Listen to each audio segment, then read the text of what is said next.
Hello students.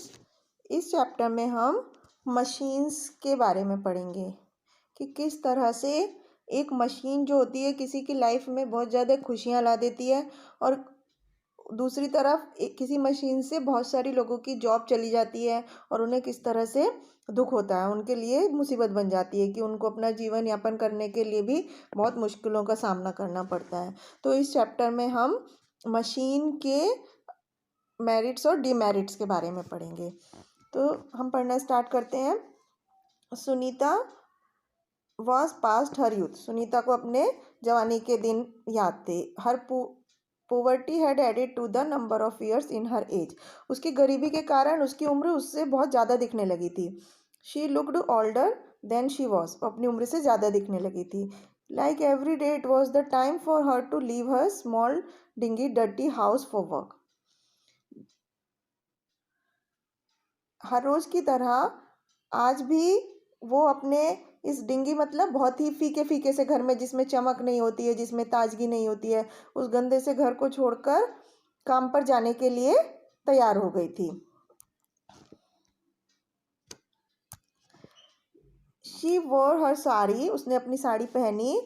Almost overlooked हर crippled husband. Crippled husband मतलब जो पैरों से डिसेबल होते हैं, मतलब जिनके पैर काम नहीं करते हैं। Lying in one corner of the room and made her way out of the house. हर रोज़ की तरह वो अपने छोटे से गंदे से घर को छोड़कर काम पर जाने के लिए तैयार हो गई और उसने साड़ी पहनी और अब कमरे के कोने में अपने पैरों से अपाहिज हस्बैंड की तरफ देखा कि और फिर घर से बाहर की तरफ चलने लगी। इट वॉज 20 years एगो that her husband was a healthy man. 20 साल पहले की बात है कि उसके हस्बैंड भी एक स्वस्थ आदमी थे। एंड वर्कड इन क्लोथ मिल। और एक कपड़ा बनाने की मिल में काम करते थे। He was able to meet all essential needs of his family. वो अपनी फैमिली की ज़रूरतों को पूरा करने के लिए कमाते थे कि उनकी सब ज़रूरतें पूरी होती थी। जो उनकी फैमिली की, उनके परिवार की बेसिक नीड्स होती थी वो सब पूरी कर लेते थे उस क्लॉथ मिल में काम करके। He led a peaceful contented life with his family. उन्होंने अपना जीवन बहुत ही संतुष्ट तरीके से बिताया अपने परिवार के साथ, जिसमें उनके परिवार में कौन कौन था। उनकी एक वाइफ थी, 4 साल का बेटा था और 2 साल की बेटी थी। तो वो आराम से, शांति से, खुशी से रहते थे। But one fateful day all this happiness vanished into the thin air. लेकिन एक दिन उनकी सब ये खुशी धुल गई, उनकी सब ये खुशियाँ ख़त्म हो गई और हवा में उड़ गई, मतलब कि खुशियाँ ख़त्म हो गई। क्या हुआ उनके साथ ऐसा? He met with an accident at the mill and lost his right leg. जो उनके हस्बैंड थे वो, उनका मिल में एक्सीडेंट हो गया और उनका सीधा पैर खराब हो गया, चला गया उसमें। He was struck so hard on the shoulder that his left hand had become immobile permanently. Immobile मतलब मूवमेंट नहीं कर पा रहा था, चल नहीं पा रहा था उनका हाथ। तो वो इस तरह से उनका कंधा उस मशीन में फंस गया कि उनका जो बायां हाथ था उसने हिलना डुलना बंद कर दिया हमेशा के लिए, इमोबाइल हो गया। The man who had ambition to educate his children and make them big people was now too helpless to feed them even. अब वो आदमी जो इतना एम्बिशियस था कि उसको, उसका लक्ष्य था कि अपने बच्चों को अच्छी तरह पढ़ाएगा और उन्हें बड़े आदमी बनाएगा, अब वो, उसके पास उन्हें खिलाने तक के लिए पैसे नहीं बचे थे क्योंकि उसका एक्सीडेंट हो गया था। अब उसका पैर भी चला गया, उसका हाथ भी काम नहीं कर रहा था। तो इस तरह से बहुत ही लाचार हो गया था। But Sunita was a brave lady. लेकिन जो सुनीता थी उसकी पत्नी, वो बहुत ही बहादुर लेडी थी, बहादुर औरत थी। She took the bull by the horns. Bull by the horns मतलब उसने बहुत ही बहादुरी से बहुत ही कठिन निर्णय लिए। She never felt defeated when confronted by difficulties. उसने कभी भी इतनी आसानी से हार नहीं मानी। जो भी मुश्किलें उसके सामने आई, उसने कभी हार नहीं मानी आराम से। Yet she had shortcomings which made her fight a little more difficult. उसके रास्ते में ऐसी बहुत सी परेशानियाँ आई जिसने उसको थोड़ा सा डगमगा दिया। But she was not the one to accept defeat easily. लेकिन वो इतनी आसानी से हार मानने वालों में से नहीं थी। She was not literate. वो पढ़ी लिखी नहीं थी। Hence she could not get the job in place of her husband, इसलिए उसके पति की जगह पर भी उसको काम नहीं मिल सकता था. The mill had promised that her son would get the job when he grew 18 years of age. Mill ने उससे प्रॉमिस किया था, उससे वादा किया था कि जब उसका बेटा 18 ईयर्स का हो जाएगा तो वो उसको काम दे देंगे. So she picked up domestic jobs at the houses of the rich where she did all sorts of household. इसलिए वो घरों में काम करती, बड़े जो रईस लोग होते थे, पैसे वाले लोग होते थे, उनके घर में काम करती थी. जैसे सब तरह के काम, खाना पकाना, सफाई, कपड़े धोना, इस तरह के सब काम करती थी. तो ऐसा करते करते बहुत समय बीत गया था. जब सुनीता काम पर जाने के लिए अपने घर से बाहर निकल रही थी तो उसने पीछे मुड़कर देखा कि उसकी जो छोटी बेटी है वो कमरे के कोने में उसको देख रही है, कमरे में से देख रही है. She was now 22. अब वो 22 साल की हो चुकी थी. She had a fair colour but poverty had eclipsed it. Eclipsed it मतलब उसमें छुपी हुई थी. वो साफ रंग था उसका, लेकिन गरीबी की वजह से वो छुपा हुआ था उसका कलर. अब Sunita stared at the photograph of her younger son hanging on the front wall. अब सामने की तरफ दीवार पर उसके बेटे की फोटो टंगी हुई थी. सुनीता उसको देख रही थी. She turn and uttered in a hushed voice. Sunita मुड़ी और उसने उस आवाज़ में उनको बोला कि मैं जा रही हूँ. She did not wait for her daughter to say anything. उसने अपनी बेटी का कुछ कहने के लिए इंतज़ार नहीं किया. As she walk down the 2 steps made of loose bricks. खाली ईंटों से जो सीढ़ियाँ बनी हुई थी उनसे उतरी और गली में चली गई काम करने के लिए. Sunita was walking in the street yet her mind was wandering all about. जब सुनीता अपनी गली में चल रही थी तो उसके दिमाग इधर उधर की बातें घूम रही थी. जैसे she was lost in the nostalgia. Nostalgia मतलब पुराने समय की जो कड़वी मीठी यादें होती हैं, वो सब कुछ उसके दिमाग में घूम रही थी. With time her son completed his matriculation and intermediate. इसी बीच में उसके जो बेटा था उसने 10th और 12th की अपना कंप्लीट कर लिया था. He had done well in all examinations. उसने सब एग्ज़ाम्स में बहुत अच्छे से पढ़ाई की थी. During the course of his studies he was lending her a helping hand by working on a garment shop as a salesman. पढ़ाई के साथ साथ उसने अपना हेल्पिंग हैंड मतलब पैसे कमाने के लिए एक कपड़ों की दुकान में सेल्समैन के जैसे काम किया. कपड़े बेचने वाले की तरह उसने कमाया और उससे वो थोड़ा सा पैसा कमा लेता था, जिससे जिससे वो अपनी पढ़ाई में उसको यूज़ कर लेता था आगे की पढ़ाई के लिए. तो ही always said that he would become an officer. वो हमेशा कहता था कि वो एक ऑफिसर बनेगा, एक मजदूर नहीं बनेगा मिल में.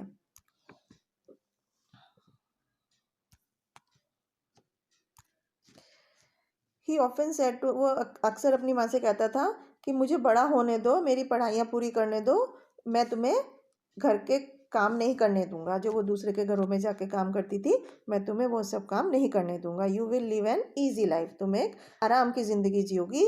आई shall do everything to keep you happy. मैं तुम्हें खुश रखने के लिए सब कुछ करूँगा. व्हेन ही टर्न्ड 18, जब वो 18 ईयर्स का हो गया, 18 साल का हो गया, तो उसने अपने पापा की मिल ज्वाइन कर ली and continue to study in the nights. और रात में पढ़ाई भी करना चालू रखा. He was working on the same machine as his father. वो उसी मशीन पर काम करता था जिस पर उसके पापा काम करते थे. He loved his mother very much. वो अपनी मम्मी से बहुत प्यार करता था. He wanted his mother to stop doing the work of a maid servant. वो चाहता था कि उसकी माँ दूसरों के घरों में एक सर्वेंट की तरह काम ना करें, वो करना बंद कर दें. But she wished to continue, लेकिन उसने ऐसा चालू रखा. After all her daughter had to be married. जब उसकी लड़की की भी शादी होने की उम्र हो गई थी. She was already looking for a suitable match for her. वो पहले से ही उसके लिए शादी के लिए एक लड़का देख रही थी. She try to save every पैसा शी कुड. वो हर एक एक पैसा करके जोड़ती थी उसकी शादी में खर्च करने के लिए. एंड प्रॉमिस्ड हर सन, और अपने बेटे से वादा किया कि वो उसकी सिस्टर की, उसकी बहन की शादी के बाद काम करना छोड़ देगी. Because he wanted her to marry when he would have become an officer. क्योंकि वो उससे चाहती थी कि उसका लड़का जब ऑफिसर बन जाएगा उसके बाद शादी करेगा.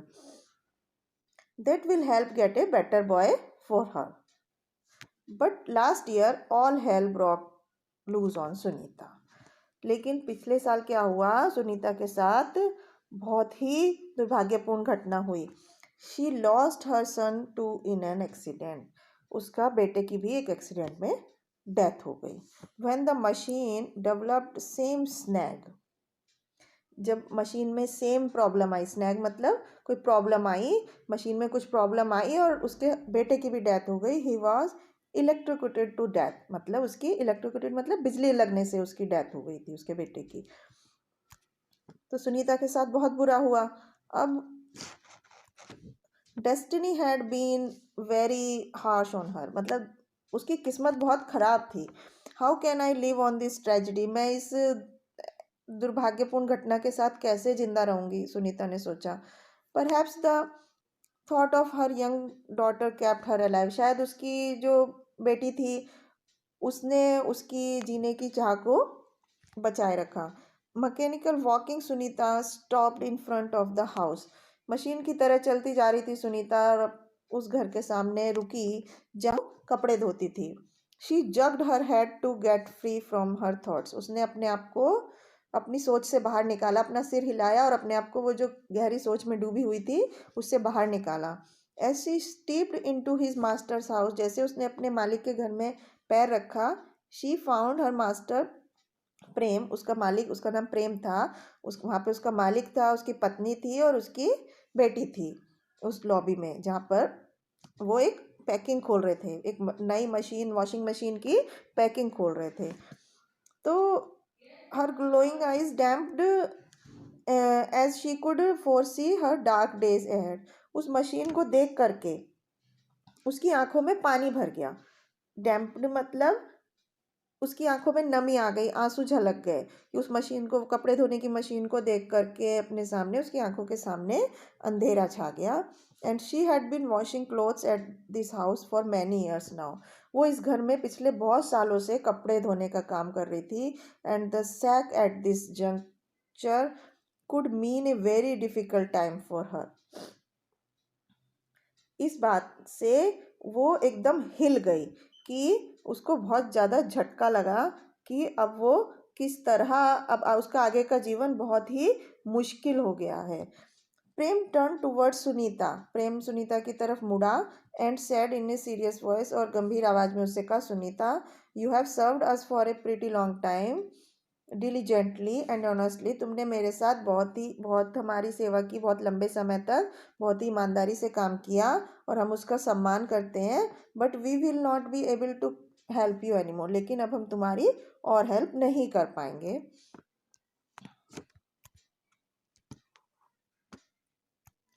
We don't need your services any more. अब हमें तुम्हारी सेवा की और ज़रूरत नहीं है. सुनीता फेल्ट डिजी. डिजी मतलब बेहोश हो गई, फेंट. सुनीता बेहोश हो गई और उसकी आंखों के सामने अंधेरा छा गया. She tried to conceal her damp eyes. उसने अपनी आंखों के आंसुओं को छिपाने की कोशिश की. She said in A trembling voice. उसने कपकपाती हुई आवाज़ में कहा, मास्टर मालिक, you know I have a daughter of marriageable age. आपको पता है कि मेरी एक लड़की है जिसकी शादी की एज हो गई है, उम्र हो गई है. If you turn me out, यदि आप मुझे बाहर निकाल देंगे तो I will have nowhere to go for my livelihood. मैं अपने जीवन यापन के लिए मैं पैसा कहाँ से कमाऊँगी. But you worked at 2 more houses too, said Prem. Prem ने कहा कि लेकिन तो तुम तो दूसरे और भी 2 घरों में काम करती हो. यस आई वर्कड, मैं करती थी, लेकिन अनटिल ओनली 2 वीक्स एगो. लेकिन सिर्फ 2 सप्ताह पहले तक करती थी. At one house I cooked and they have bought a microwave oven. एक घर में जिसपे मैं खाना पकाती थी वो नई माइक्रोवेव ओवन ले आए. And they know more need my services. और उन्हें भी मेरी सेवा की ज़रूरत नहीं है. एट अनदर, और दूसरे वो जो they have bought a vacuum cleaner which cleans quicker and cleaner than I, said Sunita. Sunita ने कहा, और दूसरे घर में मैं सफाई करती थी तो वो लोग एक माइक्रोवेव ओवन ले आए जो मुझसे ज़्यादा जल्दी और अच्छी क्लीनिंग करता है. तो इसलिए अब उन्हें भी मेरी हेल्प की ज़रूरत नहीं है. We are sorry, you see this machine costs far less than you do. Prem ने कहा कि हम बहुत सॉरी हैं, हम तुम्हारी हेल्प नहीं कर सकते क्योंकि ये मशीन की जो कॉस्ट है वो तुमसे बहुत कम है। सेइंग सो, ऐसा कहकर प्रेम ने अपने वॉलेट से उसका बचा हुआ पैसा निकाला और उसे 50 रुपये ज़्यादा दे दिए टिप की तरह। Sunita had no way but to walk away. Sunita के पास और कोई रास्ता नहीं था और वो बाहर चली गई। The parting words of Prem's wife that they would help her if she needed.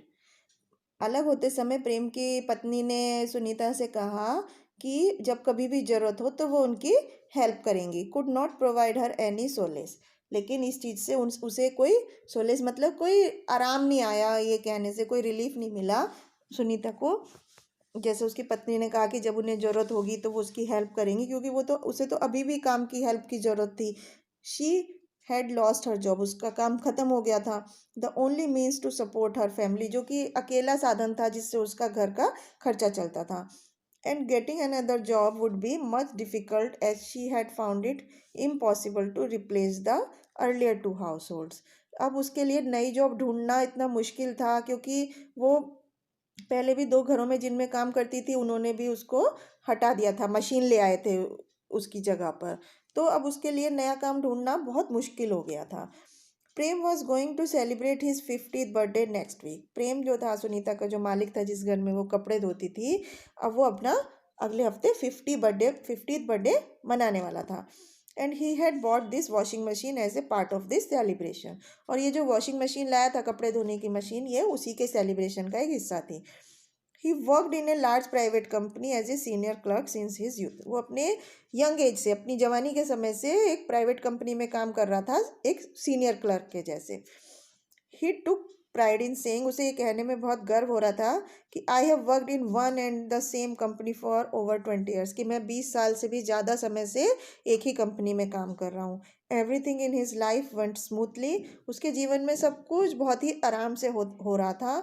His earning was small, उसकी कमाई कम थी, but he was content as he was able to meet all basic needs of his family. लेकिन उसके घर का ज़रूरतों को पूरा करने के लिए उसकी कमाई काफ़ी थी। आफ्टर सुनीता वॉकड आउट, जब सुनीता चली गई तो he too got ready for his office. वो प्रेम अपने ऑफिस जाने के लिए तैयार हो गया। He entered his office holding a box of sweets in his hand with a smile playing on his lips. वो ऑफिस गया एक हाथ में एक मिठाई का डिब्बा लेकर और अपने चेहरे पर बहुत प्यारी सी मुस्कान लेकर वो अपने ऑफिस गया।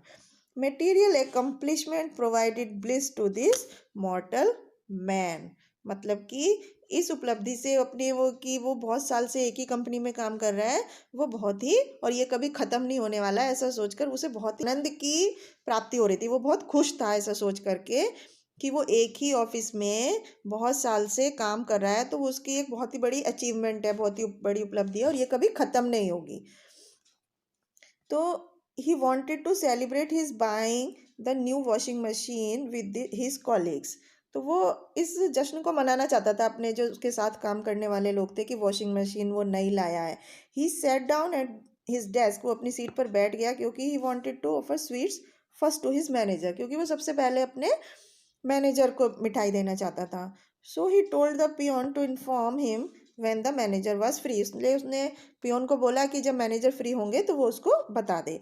ए लिटिल लेटर, थोड़ी देर बाद पियोन आया और उसने बोला कि मैनेजर उनको बुला रहे हैं। Manager wanted to see him, manager उनको बुला रहे हैं। He was awaiting his promotion too, उसको अपने प्रमोशन होने की भी उम्मीद थी। So he could not help but think that this happy opportunity might as well be an even happier opportunity to celebrate। वो सोच रहा था कि हो सकता है मेरा प्रमोशन की न्यूज़ देने के लिए ही मुझे मैनेजर बुला रहे हैं और ये भी एक खुशी मनाने का एक दूसरा मौका भी मेरे सामने आ गया। विद ब्रॉड स्माइल, अपने चेहरे पे बड़ी सी स्माइल लिए हुए उसने अपने मैनेजर के केबिन में खटकाया, नॉक किया और उसमें एंटर हुआ। उसमें गया तो he wished in a bright loud voice, good morning sir. उसने बहुत ही अच्छी आवाज़ में बोला, गुड मॉर्निंग सर। तो please be seated said the manager in a grave voice. Grave मतलब बहुत ही दुखी आवाज़ में मैनेजर ने कहा, प्लीज़ बैठ जाओ। Have this sweet first sir. Sir उसने प्रेम ने बोला सर आप पहले ये मिठाई लीजिए। That's for later said the manager seriously. Manager ने फिर गंभीरता से बोला कि इसे बाद में लेंगे। Prem sat down before the manager. Prem manager के सामने बैठ गया। But he could guess something unpleasant in the manager's voice. लेकिन उसे कुछ महसूस हो रहा था कि मैनेजर की आवाज़ में कुछ अनप्लीजेंट है, कुछ कम खुशी की बात है, मतलब जो उसको खुशी नहीं देने वाली है, कुछ दुख की बात है। Have I committed any mistake? क्या मुझसे कुछ गलती हो गई है? This was the first thought that arose in his mind. उसके दिमाग में, प्रेम के दिमाग में सबसे पहले आया कि क्या उससे कोई गलती हो गई है। His joy had dampened and beat. उसका जो खुशी थी वो थोड़ी सी कम हो गई थी अब।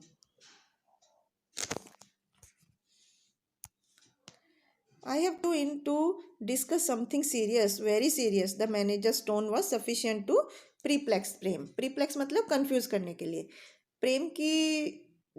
प्रेम को कंफ्यूज करने के लिए मैनेजर की ये टोन काफ़ी थी, जिस टोन में वो बात कर रहा था। उसने कहा मैंने तुम्हें कुछ सीरियस चीज़, कोई गंभीर चीज़ डिस्कस करने के लिए बुलाया है प्रेम। तो ही वॉज ऑल अटेंशन। वो उसने पूरे ध्यान से उसकी बात सुनी। He kept the box of sweets on the table. उसने अपना मिठाइयों का डिब्बा टेबल पर, मेज पर रख दिया। And waited for the manager to speak. और मैनेजर के बोलने का इंतजार करने लगा।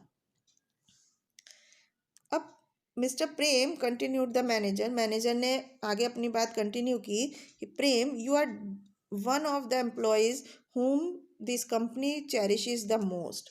तुम मेरी कंपनी के उन एम्प्लॉयज़ में से एक हो जिनको हमेशा कंपनी ने, जिनकी तारीफ करी है।